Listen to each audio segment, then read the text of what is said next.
Bruno Cotresse, mais on est en Skype avec Philippe Schreck qui nous attend, député Rassemblement National du Var. Bonsoir, merci d'être avec nous. Marine Le Pen, ce soir aux 20h, a annoncé qu'elle ne se retirait en aucune manière de la vie politique. Elle est toujours votre candidate pour 2027 ? Ça va de soi. Vous savez, depuis 30 ou 40 ans, rien ne lui a été épargné. On savait très bien que le volet judiciaire faisait partie de la lutte politique. Le syndicat de la magistrature, en juin 2024, c'est pas vieux, avait prédit ça. Dans un communiqué, il avait dit par tout moyen, nous bloquerons le Rassemblement national et l'empêcherons d'atteindre les fonctions exécutives que les Français veulent. Donc, bien sûr qu'elle reste notre candidate. Moi, je me suis engagé en politique derrière Marine Le Pen il y a quelques années. Ce que vous voulez dire, monsieur Schreck, monsieur le député, ce que vous voulez dire, c'est que finalement, les juges sont militants, partisans, et que, que ça détourne l'état de droit ? Bien entendu, je vous le dis, cette décision, et on l'a vu au fur et à mesure de l'énoncé du délibéré, qui était un petit peu décousu, mais enfin le message est passé, c'est bien entendu une décision politique. Le magistrat, la présidente, qui n'a jamais caché son origine politique, a dit j'ai intégré que vous avez été, en parlant de Marine Le Pen et en parlant à Marine Le Pen, j'ai intégré que vous avez été 2 fois candidate et que vous ambitionnez de l'être à nouveau. Donc je prends ça en considération. Et je le prends tellement en considération que je vous interdis de l'être. Voilà. Ce soir, nous avons 3 personnes qui se sont substituées au jeu démocratique. Voilà. Et moi, personnellement, je suis avocat depuis quasiment 30 ans. Je n'ai jamais entendu un magistrat. Jamais je n'ai entendu un magistrat me dire, quelle que soit l'affaire, me dire je vais vous faire payer votre système de défense. Je vais vous faire payer vos arguments de défense. Jamais un magistrat m'a dit, vous vous estimez innocente. Donc, dans ces conditions, vous allez prendre double, triple peine et de suite, sans que l'appel soit utile. Jamais on me l'a dit. Sauf que Philippe Schreck, une fois que vous avez dit ça, que vous dénoncez une décision politique, concrètement, Marine Le Pen, que va-t-elle faire dans les prochains mois, dans les prochaines semaines ? Je vous repose la question. Elle est toujours la candidate pour 2027 parce que manifestement, et même elle l'avoue ce soir à demi-mot, elle sait quasiment que c'est mort à 99%. Non, mais le coup est dur, j'en disconviens pas, mais l'action politique n'est pas finie. Marine Le Pen continuera son action politique, elle continuera son action politique pour notre pays, pour les Français, sa voix porte. Moi, je suis convaincu, vous savez, en politique, les choses vont vite. Je suis convaincu qu'en 2027, elle pourra porter notre bannière comme elle le fait depuis de nombreuses années. Ça veut dire quoi ? Pardon, ça veut dire quoi ? Ça veut dire quoi concrètement ? Ça veut dire quoi porter notre bannière si elle n'est pas candidate ? D'une part, elle peut être candidate. Il peut y avoir une procédure d'appel qui arrive. Donc vous avez encore un espoir d'un point de vue juridique ? Il peut y avoir des recours.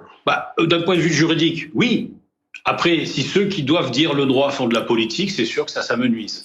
Donc moi, il y a un principe de séparation des pouvoirs. Je pense que, puisque personne ne doit juger les juges dans ce pays, il est temps qu'ils cessent de faire de la politique, et ce délibéré était de la politique. Alors si après, l'appel est fait pour ça, hein, on a des exemples d'élus qui ont été totalement innocentés en appel, et puis après, on vient pas rechercher ceux qui ont fait n'importe quoi en première instance parce qu'ils voulaient se payer un élu avec une certaine délectation, comme c'est le cas aujourd'hui. Philippe Schreck. Moi, je suis convaincu que Marine Le Pen reste la boussole du Rassemblement national et elle reste bien entendu notre présidente du groupe parlementaire Rassemblement national. Philippe Schreck, surtout vous restez avec nous. J'aurais juste une petite question précision juridique puisque vous y faisiez allusion, monsieur Schreck, à l'instant. Est-ce qu'elle a encore un recours juridique possible ? Est-ce qu'il y a un trou de souris pour Marine Le Pen ? Oui, elle a évidemment le droit d'appel. Là où il y a une difficulté dans notre législation, c'est sur l'exécution provisoire entre la matière civile et la matière pénale. J'entre pas dans le détail, mais quand on est condamné en matière civile, vous êtes condamné à être expulsé parce que vous êtes locataire, vous payez pas votre loyer, vous ne payez pas votre dette, etc. Si vous avez passé un prêt bancaire. Bon, dans ce cas-là, c'est de la matière civile et on peut avoir un recours devant le premier président de la Cour d'appel. Il est vrai, mais ça dépend du législateur, du Conseil constitutionnel. Il est vrai qu'en matière pénale, effectivement, le seul recours, c'est la cour d'appel, c'est-à-dire dans 2 ans, 3 ans, selon la charge des audiences de la cour d'appel, ça risque de pas être avant. Il n'y a pas, si vous voulez, de recours immédiat en attendant l'appel en matière pénale. Et c'est ainsi que, par exemple, un certain nombre de personnes en matière pénale, je sais pas, quelqu'un qui est dans le milieu de l'éducation, qui va commettre une agression sexuelle sur des enfants, sera condamné à une peine de prison, aura une peine complémentaire d'interdiction d'exercer, ce qui n'est pas le cas, puisque là, elle continue son mandat. Simplement, elle peut pas se présenter plus tard. Mais en attendant l'appel, si la personne n'est pas d'accord et se dit qu'elle n'est pas coupable, eh bien, il n'y a pas de possibilité en matière pénale, effectivement, de faire lever, suspendre l'exécution provisoire. Il y a peut-être pour le législateur des interrogations, mais Madame Le Pen et bien d'autres sont le législateur. Philippe Schreck. Elle demande d'ailleurs à ce que la justice se hâte, parce que justement, ça pourrait prendre entre 18 mois, 24 mois, voire 3 ans. Elle demande à ce que la justice se hâte, comme elle s'est hâtée pour François Fillon, par exemple, en 2017. Donc c'est important aussi. Et ça, les Français l'ont en tête. Et ça fait une petite musique. On nous a le chemin de la vie politique française a été modifié parce que la justice s'est hâtée au moment de l'affaire Fillon pour des costumes. Bon, et puis l'emploi fictif de son épouse. Là, il y a eu législative, il y a eu le barrage républicain. Ils se disent, on nous a piqué la victoire, on nous a piqué Matignon. Là, maintenant, on leur dit, enfin, la justice décide et acte sereinement que donc elle est inéligible et que c'est actif tout de suite. Donc eux, qu'est-ce qu'ils se disent? Complot. Ils nous en veulent tous. Je trouve qu'à la fois, c'est vraiment intéressant parce qu'à la fois dans les propos du député, dans d'autres réactions, on retrouve d'abord un grand classique de notre vie politique. Quand des personnalités politiques ont affaire avec la justice, d'une manière ou d'une autre, elles finissent toujours par dire que les juges n'ont pas su les comprendre ou voir qu'ils ont une posture presque politique. Donc ça, quand même, c'est un grand classique de notre vie politique. Mais dans le cas du Rassemblement national, ça souligne cette tension entre un Rassemblement national qui a fait beaucoup d'efforts pour se normaliser, pour rentrer dans le jeu, et qui en même temps là, s'en reprend une couche sur le fait que, ils sont pas exactement comme les autres, ils n'ont jamais accédé au pouvoir, donc Marine Le Pen va sans doute vouloir activer auprès de ses soutiens une dimension presque sacrificielle, tellement c'est difficile pour ce parti d'accéder au pouvoir, il a dû en passer par un certain nombre de moyens. Et ce qui est intéressant aussi, notamment, ça apparaissait clairement dans les propos du député, on retrouve cette charge contre des juges qui sont suspectés d'être politiques, d'être politisés, au fond d'avoir un point de vue idéologique, contre des formations politiques, et aussi un élément très important de ce qu'on appelle le populisme, c'est-à-dire l'idée qu'il y a des institutions qui veulent bâillonner le peuple, qui veulent entraver le peuple, qui veulent entraver la libre expression de ceux qui sont les porte-parole du peuple. Et c'est vrai que de ce point de vue-là, vous avez raison de le souligner. Dans certains segments de l'électorat, ça peut venir faire écho, effectivement, avec d'autres considérations, qui est que, finalement, le système politique se barricade, se blinde et essaye d'empêcher ceux qui ne sont pas comme lui d'accéder au pouvoir. Donc, c'est vrai que ça va souligner, bien sûr, toutes ces tensions qu'on connaît bien de la société française. Je voudrais rappeler un petit élément factuel. Il y a des classements qui sont faits toutes les années de la qualité de la démocratie au plan mondial. La France est souvent un peu en deuxième division. Elle appartient à ce qu'on appelle les démocraties imparfaites. Elle vient de redescendre dans cette seconde division cette année. Elle a rarement été en première division, mais quand elle l'a été, c'est à chaque fois qu'il y avait des progrès dans la lutte contre la corruption publique, la corruption politique. Mais c'est vrai que ce regard que les citoyens portent sur le système politique n'est pas très positif. Et il va falloir effectivement à la fois gérer cette ambiguïté. À la fois, c'est très important que le droit rappelle qu'il est le même pour tout le monde. Et puis, en même temps, c'est vrai que dans certains segments de l'opinion, ça peut entretenir une vision très négative, très noire, même de la politique. Philippe Schreck, vous êtes toujours avec nous.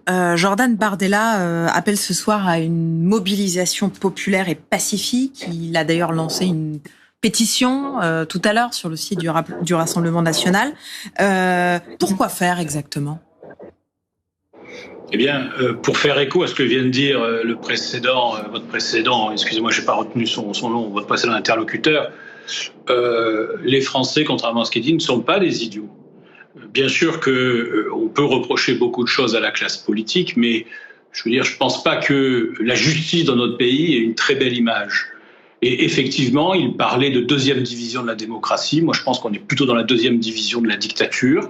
Et donc, cette pétition, qui est aussi une facilité, une possibilité de s'exprimer, enfin, sauf si on nous coupe les réseaux, bien sûr, mais cette pétition, eh bien, c'est pour que l'on se retrouve entre gens non pas forcément militants ou favorables au Rassemblement national, mais pour les gens qui sont choqués par une façon de juger où on ne prend pas un dossier et on essaye d'en tirer. Non, on prend la décision et après on l'alimente par le dossier. Donc là, dans la magistrature, dans la justice, on appelle ça le syllogisme. Là, le syllogisme est inversé. C'est-à-dire qu'on fait coller le dossier à une décision qui était annoncée. Vous êtes Elle était annoncée, Philippe Schreck, vous êtes en campagne contre la justice ?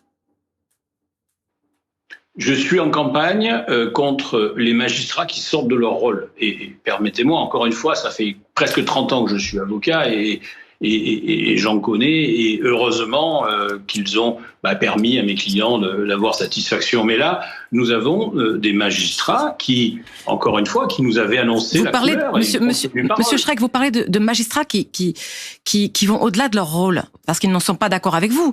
Donc en fait... Si vous arrivez au pouvoir, vous éliminez, comme Trump, tous les magistrats qui ne sont pas d'accord avec lui. C'est ça ? Non, je ne sais pas si, vous les révoquez. Trump a éliminé. C'est ça que vous êtes en train de nous dire. C'est-à-dire que vous allez faire le tri. Il va falloir être d'accord avec vous. Je n'ai pas parlé, si vous acceptez que je vous réponde. Il y a la séparation des pouvoirs. C'est important. J'ai pas parlé de sanctions disciplinaires. Vous parlez de séparation des pouvoirs. 3 juges politisés vont empêcher la démocratie de s'exprimer. Oui, on peut parler de séparation des pouvoirs. Vous avez raison. Vous avez raison. Le pouvoir judiciaire, l'autorité judiciaire empiète sur le pouvoir démocratique, sur le pouvoir politique. C'est extrêmement grave. C'est extrêmement grave. Alors, Evelyne Siermarin, oui. Juste, Monsieur Schreck fait allusion, et on va le montrer, il y a fait allusion tout à l'heure à un communiqué du syndicat de la magistrature, qui date de juin 2024. Voilà ce qu'il y a écrit à la fin de ce communiqué. Le syndicat de la magistrature appelle l'ensemble des magistrates et magistrats, ainsi que toutes celles et ceux qui participent à l'activité judiciaire, à se mobiliser contre l'accession au pouvoir de l'extrême droite. Forcément, ce soir, évidemment, ça a une tonalité particulière.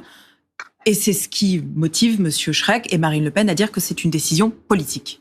Écoutez, en tout cas, moi, je représente pas le syndicat de la magistrature ce soir. Hein, je suis vice-présidente de la Ligue des droits de l'homme.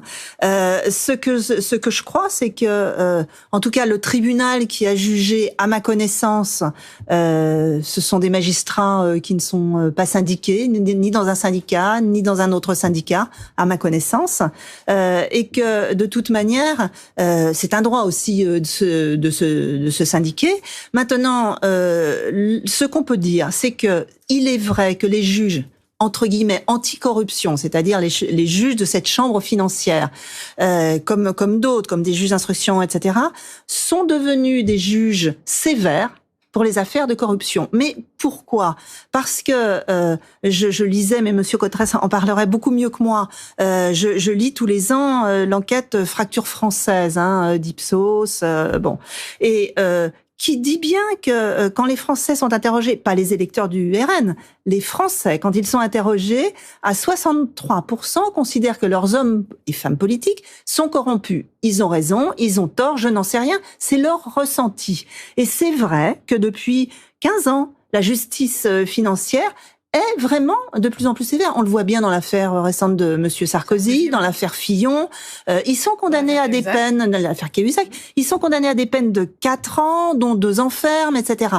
Ça, c'est vrai. Mais est-ce que les juges ne se disent pas, après tout, c'est aussi de la délinquance financière, qui mérite peut-être, vu l'importance du préjudice, je rappelle, selon le tribunal, 4,6 millions d'euros.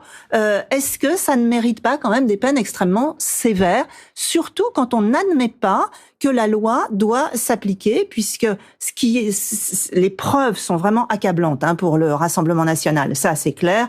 L'audience l'a montré. Eh bien, pourquoi ne pas admettre que, peut-être les autres faisaient pareil, mais on a commis des détournements de fonds publics, même si on s'est pas mis de l'argent dans la poche. Pourquoi ne pas l'admettre ? Marie-Ève Malouine. Oui, le problème pour le Rassemblement national, là, c'est qu'il faisait partie aussi des formations politiques qui demandaient la plus grande fermeté vis-à-vis des responsables politiques qui ne respectaient pas la loi, qui ne faisaient pas preuve de probité. Donc là, il y a une espèce de contradiction, parce que quand cette fermeté tombe sur le Rassemblement national, ça pose un problème. Mais jusque-là, quand d'autres cessent de tomber sur leurs adversaires, ça ne les dérangeait pas. Au contraire, encore une fois, cette loi, si c'est possible pour les magistrats de l'appliquer, c'est qu'elle existe et qu'elle a été voulue par les responsables politiques qui eux-mêmes voulaient répondre à l'attente de l'opinion, ce que disait Bruno Cotresse, qui a le sentiment que la démocratie ne fonctionne pas très bien, que la justice ne fonctionne pas très bien pour les politiques. Donc tout ça voulait répondre à ces attentes, au final, des Français. Et donc, ça va jusqu'au bout du processus. Peut-être que la loi est allée trop loin. Peut-être que le financement des partis politiques ne va pas assez loin, ne permet pas aux formations politiques moins importantes qui n'ont pas le pouvoir d'exister. Ça, c'est des sujets, mais il faudra les aborder. Ils n'ont pas été abordés avant.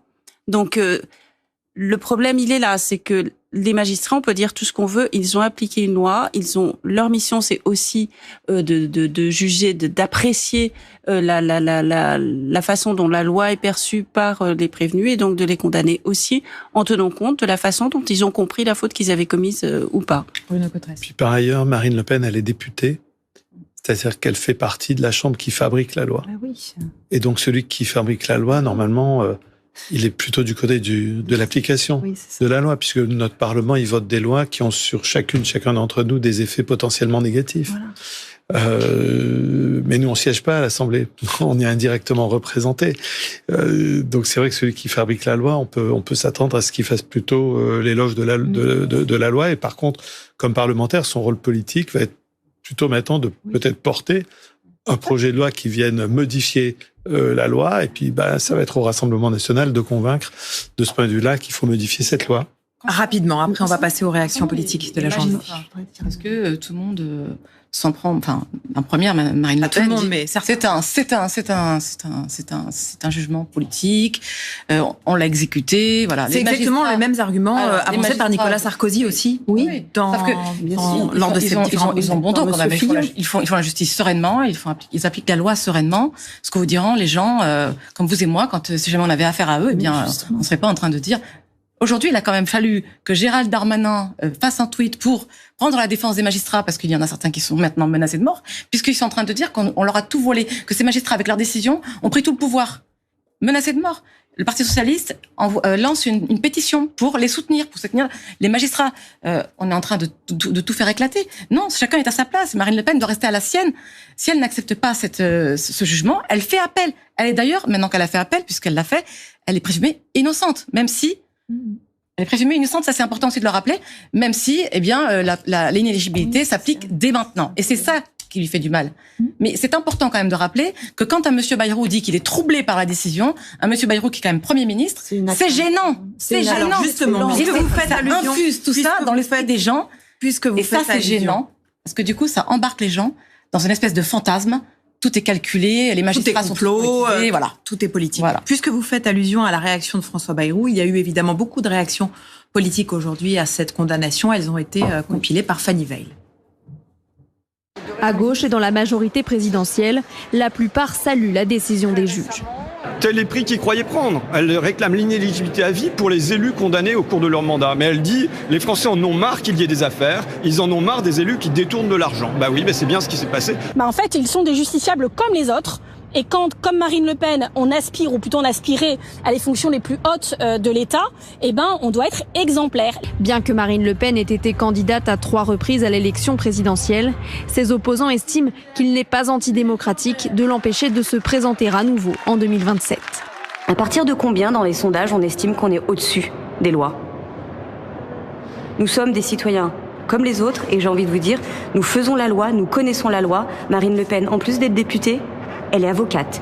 Nuance cependant du côté de la France insoumise, qui estime que des recours devraient être possibles et que le Rassemblement national doit être combattu dans les urnes. La décision de destituer un élu devrait revenir au peuple. À droite, en revanche, pluie de réactions indignées après la condamnation de Marine Le Pen, notamment de l'eurodéputé Les Républicains, François-Xavier Bellamy. Cette date restera un jour très sombre pour la démocratie française. La candidate que les sondages placent de fait en tête à l'élection présidentielle est empêchée de concourir par une décision de justice. Même reproche du côté d'Éric Ciotti, député et président du parti Union des droites, allié au Rassemblement national. Le destin démocratique de notre nation confisqué par une cabale judiciaire indigne.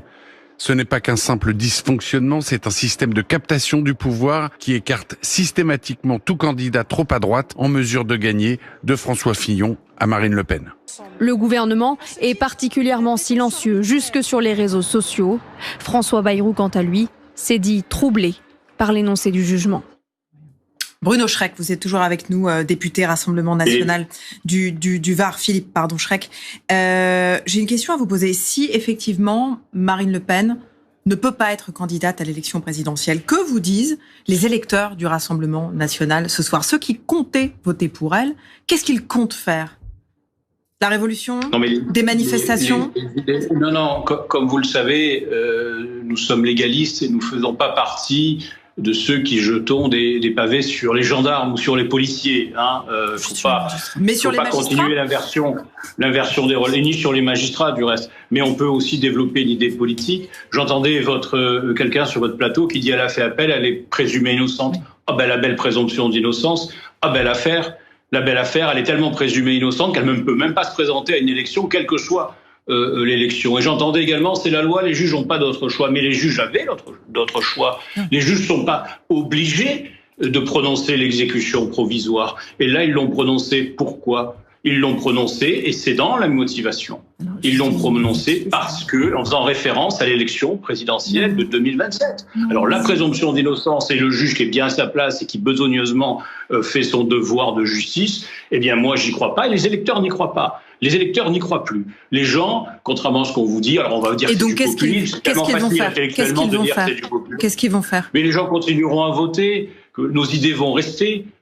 Quel que soit le parcours politique de Marine Le Pen, ces idées vont rester. Nous serons plus 11 millions, nous serons 18 millions la prochaine fois. Ici, c'est une évidence. Les Français sont bienveillants, ils ne sont pas des idiots. Alors on peut leur servir populisme à droite, à gauche, ça c'est de la paresse intellectuelle. Les Français ne sont pas des idiots, ils comprennent ce qui se passe. Ils ont très très bien compris, alors qu'il n'y a pas, c'est encore dans le jugement d'enrichissement personnel, il n'y a pas d'emploi fictif. Et ils ont très bien compris que pour la première fois, une candidate sérieuse à l'élection présidentielle était sous couvert de la présomption d'innocence, que ça mérite le poil, était interdite de se présenter. Evelyne. Donc encore une fois, nous allons pas renverser des quarts de CRS, nous l'avons jamais fait. Un dernier sondage ELAB dit que la décision est normale pour 57% des Français. Ce soir. 57% des Français estiment que cette décision de justice à l'encontre de Marine Le Pen est normale.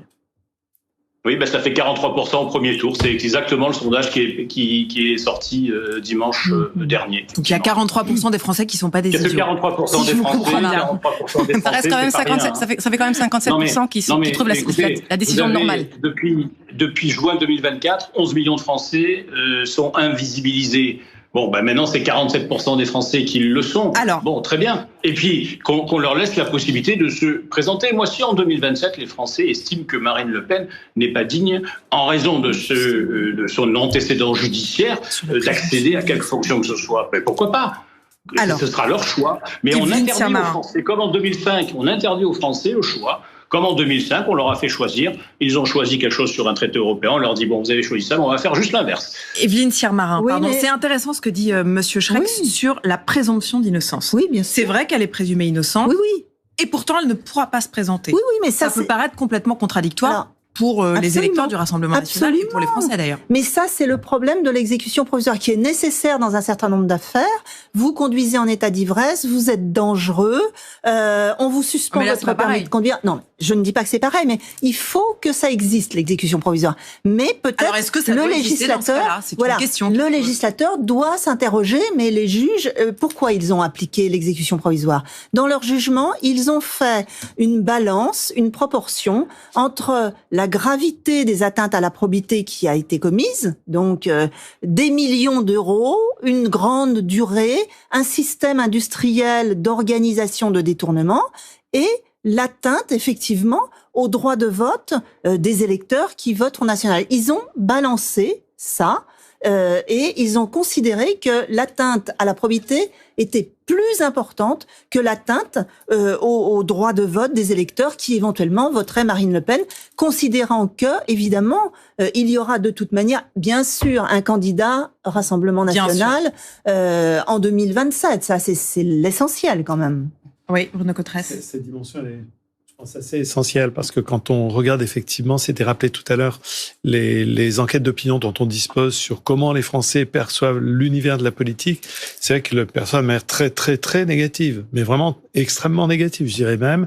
Un univers clos sur lui-même, vivant dans des privilèges. Alors, il y a une dimension de fantasme, évidemment, dans tout ça, mais en tout cas, c'est comme ça que c'est perçu. Ça peut paraître un peu paradoxal parce que certains électeurs du Rassemblement National vont tenir ce discours et en même temps, là, vont dire « Ah, mais finalement, c'est un coup ». Alors, il y a une dimension très importante dans l'électorat du Rassemblement National.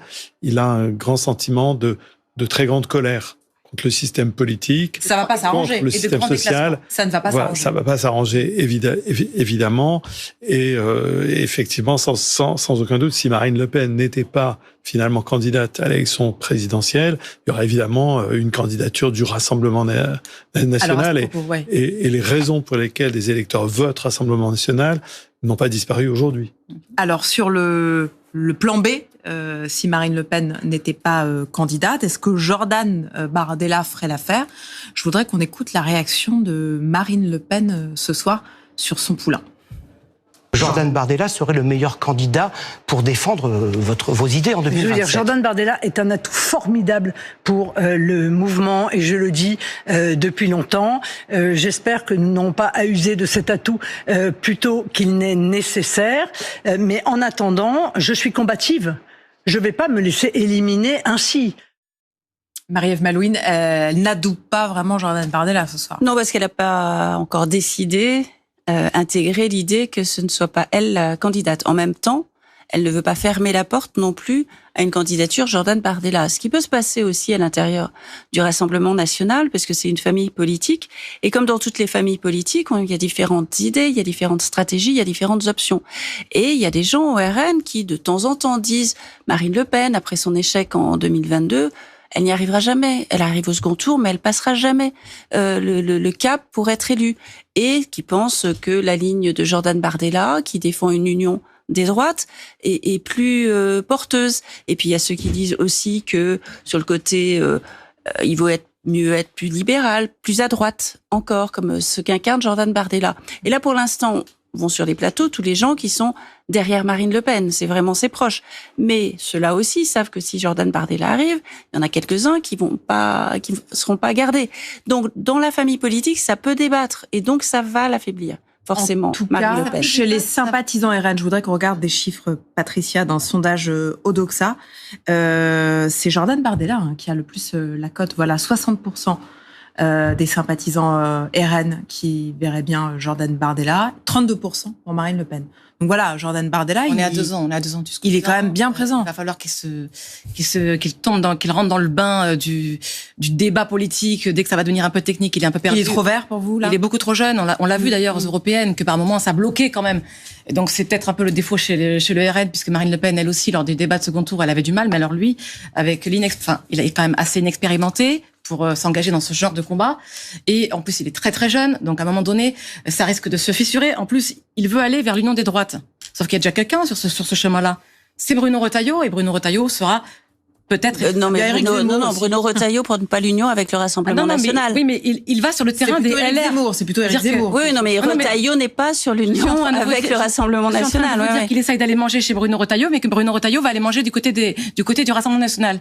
Pas qu'il est pour l'union des droites, mais qu'il aura un adversaire de taille au moment J, alors que Marine Le Pen, elle, qui est beaucoup plus vers les ouvriers, la France profonde, eh bien, elle leur parle beaucoup plus. Elle peut encore mener le combat. Alors que dans le sérail sur le chemin politique de Jordan Bardella, il y a Bruno Retailleau qui sera en travers de son chemin. Pas qu'il plaide l'union des droites, Bruno Retailleau, mais qu'il sera sur le chemin de Jordan Bardella. Philippe Schreck, Jordan Bardella, candidat en 2027, ça vous semble être une bonne option ? Ouais, moi, je vais pas me projeter encore une fois, comme je disais en début de votre émission. Je vais pas me projeter. Non, mais je vais pas me projeter là-dessus. Vous parlez de Bruno Retailleau, qu'il fasse son travail, qu'il obtienne quelques exécutions d'OQTF, et après il viendra de parler de crédibilité. Donc, encore une fois, et qu'il débrouille avec Philippe Schreck, pourquoi vous ne voulez pas vous projeter, pourquoi vous ne voulez pas vous projeter alors que la question se pose très clairement? Mais parce que madame, moi je suis convaincu, et encore une fois, c'est pas une défiance vis-à-vis de Jordan Bardella, qui est un ami, et Marine Le Pen a très bien dit qu'il était une plus-value évidente pour notre mouvement. Moi, j'ai fait toutes les campagnes derrière Jordan dès que je l'ai pu, mais parce que je considère que Marine Le Pen est innocente des faits qu'on lui reproche, et que c'est à la cour d'appel de décider de sa culpabilité définitive, et que ce n'est qu'à ce moment que l'on pourra prendre une décision. Encore une fois, elle est présumée innocente, même si dans notre pays, la présomption d'innocente prend des coups très très bas en ce moment. Oui, Bruno Cotresse. Il faut rappeler que Jordan Bardella, dans les classements de popularité, il est très haut. Oui, il est à match nul avec Marine Le Pen depuis maintenant de nombreux mois. Les trois personnalités préférées qui dominent le classement des personnalités politiques, c'est Édouard Philippe, Marine Le Pen, Jordan Bardella. Il est parfois passé devant elle, d'une courte tête, mais parfois déjà c'est arrivé des enquêtes d'opinion où Bardella passait devant Marine Le Pen. Effectivement, Bruno Retailleau a fait une percée très très très très très importante depuis ces dernières semaines dans les enquêtes d'opinion, mais c'est vrai que Jordan Bardella, avec effectivement les limites qui ont été soulignées, la jeunesse, la brièveté de son parcours politique, il est maintenant quand même très très haut dans les classements de personnalités. Est-ce que vous pensez que, l'impact sur l'électorat du Rassemblement national, quel impact ça peut avoir? Est-ce que ça peut remobiliser encore plus les troupes pour voter pour Jordan Bardella, ou alors, je dirais, les nouveaux votants Rassemblement national vont peut-être se dire non, finalement, Jordan Bardella, trop jeune, c'est pas pour nous. Ça dépend. Il y a des jeunes qui votent davantage Bardella que les plus âgés. Il y a aussi les anciens électeurs LR qui ont rejoint, qui ont voté Rassemblement national. Est-ce que ceux-là vont dire on revient à LR parce qu'on veut de la stabilité? C'est ceux-là aussi qui voulaient de la stabilité au moment de la censure, parce qu'on veut une droite qui respecte les institutions et même qui les défende. On voit bien, Bruno Retailleau, il a rien dit encore ce soir, mais Laurent Wauquiez s'est prononcé. Donc, Bruno Retailleau n'est pas encore le candidat LR, ni même le président des LR. Donc, en interne, chez les Républicains, les électeurs républicains vont aussi éventuellement bouger. Parce que on peut avoir une tentation chez LR de se dire aussi, si c'est Bardella, il est plus faible, et à ce moment-là, on peut s'entendre avec lui parce que c'est nous qui aurions le dessus du panier. Donc tout va bouger. Tout va bouger en ce moment, on le voit bien. Ceux qui tapent le plus sur Marine Le Pen, comme les Verts ou LFI, c'est parce qu'ils se disent, on va récupérer, les Verts et le PS, on va récupérer notre probité, notre image. Ça peut profiter à droite ou pas du tout?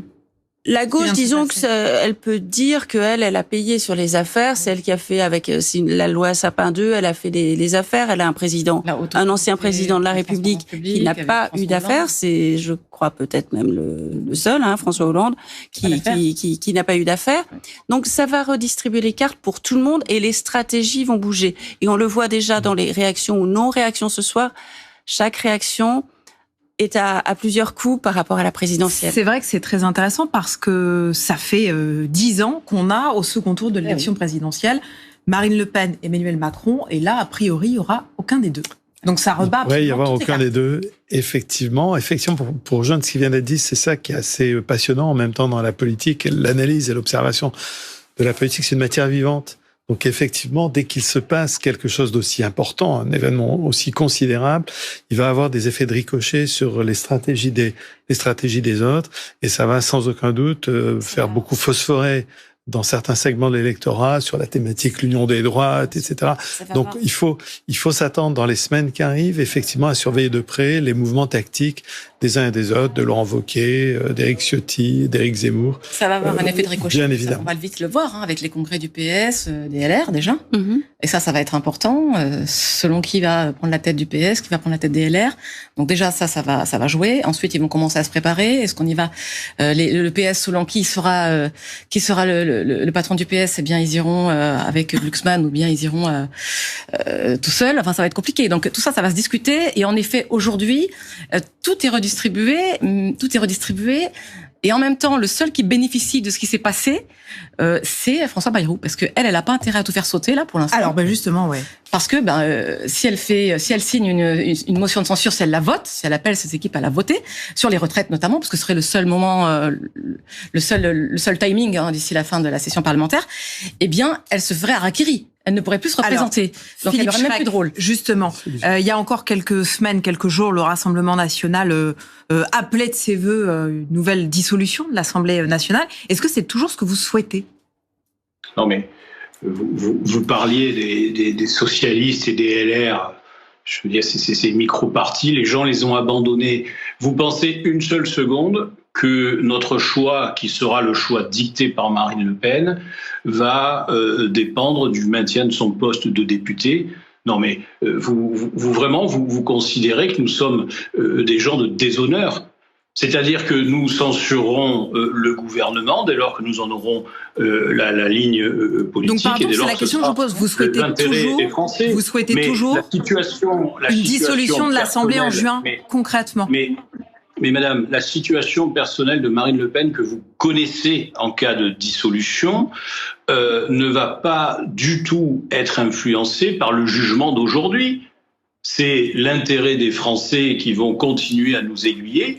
Et c'est très mal connaître Marine Le Pen que de penser que celle-ci va dire « ou je dissous pas, comme ça je reste tranquillement député ». Mais c'est très mal la connaître. On peut se poser la question. Vous dites que c'est très mal la connaître. Vous dites que c'est très mal à connaître. Pour autant, ce soir, elle est condamnée par la justice et elle estime que elle, personnellement, veut toujours être candidate à l'élection présidentielle.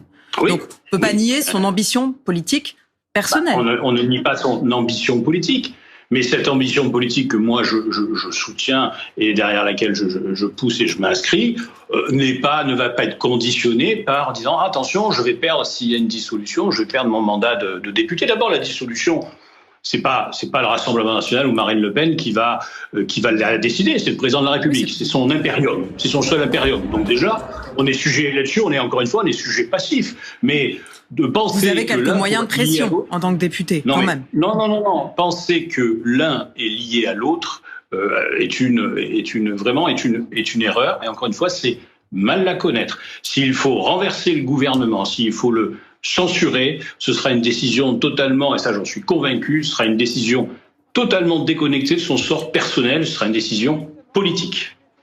Evelyne Thiermat. Oui, moi, ce qui me surprend, je ne sais pas vos électeurs comment ils vont réagir, parce que vous étiez vraiment pour des peines automatiques et immédiates pour toutes les délinquances. Et là, aujourd'hui, c'est vrai qu'il y a une peine automatique et absolument immédiate. Et là, vous estimez que, comme c'est vous, ça ne s'applique pas, puisque vous vous considérez comme totalement innocent. Et puis, deuxième chose, pour l'appel, vous souhaitez être jugé plutôt que le délai normal d'appel, puisque vous savez bien que les cours d'appel sont extrêmement encombrés, c'est très regrettable, mais malheureusement, il est peu probable que Marine Le Pen soit jugée avant 2 ans et demi, 3 ans par la cour d'appel. Mais vous demandez quand même à passer avant. Alors, est-ce que vos électeurs vont comprendre ce manque, pour le moins, de cohérence ? Je pense, madame, que nos électeurs vont effectivement comprendre beaucoup de choses et vont, aux prochaines élections, encore plus se mobiliser. Arrêtez de considérer que ces gens sont des sots. Ils ne sont pas des sots. Donc nos électeurs... C'était pas du tout le propos qui était tenu sur ce plateau. Non, pas du tout. Nos électeurs ont compris. Nos électeurs vont encore plus se mobiliser. Et encore une fois, ce n'est pas une peine automatique qu'on a eue. L'exécution provisoire n'était pas automatique. Vous avez eu une peine immédiate et automatique. L'immédiateté n'est pas prévue par la loi. C'est une faculté. Elle est possible. Dont s'est emparé le juge. C'est une possibilité. Le juge s'en est emparé. Et l'on sait pourquoi il s'en est emparé. Alors, c'est la loi. Vous dites que les électeurs seront sans doute encore plus mobilisés. Oui. On va en parler parce que c'est un sujet intéressant. Mais d'abord, il faut savoir que cette condamnation a fait réagir en France, on en a déjà parlé, mais aussi à l'étranger. C'est suffisamment rare pour le souligner. On va voir ça avec Bastien Valleroux. Jamais une décision de justice française n'avait fait autant réagir à l'étranger. Face à cette condamnation historique, les leaders de l'extrême droite européenne s'indignent tour à tour. En tête, Viktor Orban, Premier ministre hongrois pour qui Marine Le Pen a rejoint les rangs des patriotes, victimes selon lui d'une cabale. Je suis Marine. Même son de cloche pour Matteo Salvini, le vice-premier ministre italien, qui publie cette photo en guise de soutien et déclare: Ce qui se passe contre Marine Le Pen est une déclaration de guerre de la part de Bruxelles, à un moment où les pulsions belliqueuses de von der Leyen et Macron sont terrifiantes. Nous ne nous laissons pas intimider, nous ne nous arrêtons pas. En avant toutes, mon ami. En Espagne, le chef de file du parti nationaliste Vox affirme qu'ils n'arriveront pas à faire taire la voix du peuple français. Aux Pays-Bas, le patron de l'extrême droite, Geert Wilders, s'est dit lui choqué par un jugement incroyablement sévère. Je suis convaincu qu'elle gagnera son appel et deviendra présidente de la République française. Mais ce verdict sans précédent a aussi fait réagir hors des frontières de l'Europe. Le Kremlin, via son porte-parole, déplore une violation des normes démocratiques. Et ce soir, c'est au tour de Washington de réagir officiellement. L'Occident ne doit pas se contenter de parler des valeurs démocratiques. Nous devons les vivre. L'exclusion de personnes du processus politique est particulièrement préoccupante. Un peu plus tôt dans la journée, c'est l'excentrique milliardaire américain et proche de Donald Trump, Elon Musk, qui s'indignait sur X. Lorsque la gauche radicale ne peut pas gagner par le biais d'un vote démocratique, elle abuse du système judiciaire pour emprisonner ses opposants. C'est son mode opératoire à travers le monde. Pour lui, il y aura un retour de bâton, le même qu'après les attaques judiciaires menées contre Donald Trump, devenu le premier président élu, malgré son casier judiciaire. Alors justement, est-ce qu'il y a un risque d'effet Capitole, j'ai envie de dire, que les électeurs du Rassemblement national décident, se disent finalement, puisque les institutions sont contre nous, on va tout faire péter. Pour parler un peu grossièrement, c'est quand même une question qui se pose aussi ce soir. Ouais, c'est une grosse question, elle est tellement sérieuse qu'il faut faire attention pour répondre à cette question. Manquant un peu de recul, il va falloir collecter des données, essayer de comprendre les réactions, parce que c'est une question qui effectivement se pose. Parce que, pardon, qui est assez grave. C'est une petite musique qui monte, cette musique du complot, depuis déjà quelques temps, avec plusieurs événements. Je pense par exemple à l'interdiction de C8, par exemple, il y a cette idée de dire, alors on nous muselle la parole dans les médias, et là, juridiquement, on empêche Marine Le Pen. Effectivement, c'est un ressort, et c'est vrai que la réélection de Donald Trump, dans le contexte qu'on connaît, a apporté un peu d'eau au moulin de cette théorie, oui. De dire, eh bien, au fond, on se rappelle que Donald Trump, quand il a été réélu, au fond, a beaucoup consacré d'énergie pour montrer qu'il avait gagné l'élection précédente, qu'on lui avait bien volé d'élection précédente. Et c'est vrai qu'il y a là un point de vigilance très important sur la vie politique française dans les mois qui vont arriver, parce que je l'ai dit tout à l'heure, la perception sur le fonctionnement du système politique, sur la démocratie est extrêmement négative aujourd'hui. Récemment, moi, j'utilisais même l'idée, le concept d'une sorte de défiance totale à l'issue de l'égard de l'ensemble des institutions. Et donc, effectivement, il y a là un point qui est très important. À ce propos-là, sur l'inquiétude des politiques, je déjeunais avec un cadre socialiste ce midi qui craint, lui, un pugilat généralisé. C'est-à-dire que ça veut dire quoi, un pugilat c'est-à-dire une jaunisation de la société, plus, quelque chose qu'on n'arriverait plus à maîtriser. Et que donc, il faut qu'on fasse vraiment très attention à tous bien redescendre, à ce que tout le monde pèse ses mots. Et quand François Bayrou dit troublé, il ajoute de l'huile sur le feu. C'est-à-dire que chacun doit être dans son rôle. Marine Le Pen, elle dénonce la peine. Elle a le droit de le faire, c'est normal. Mais que Monsieur Bayrou se dise troublé, ça empiète un peu.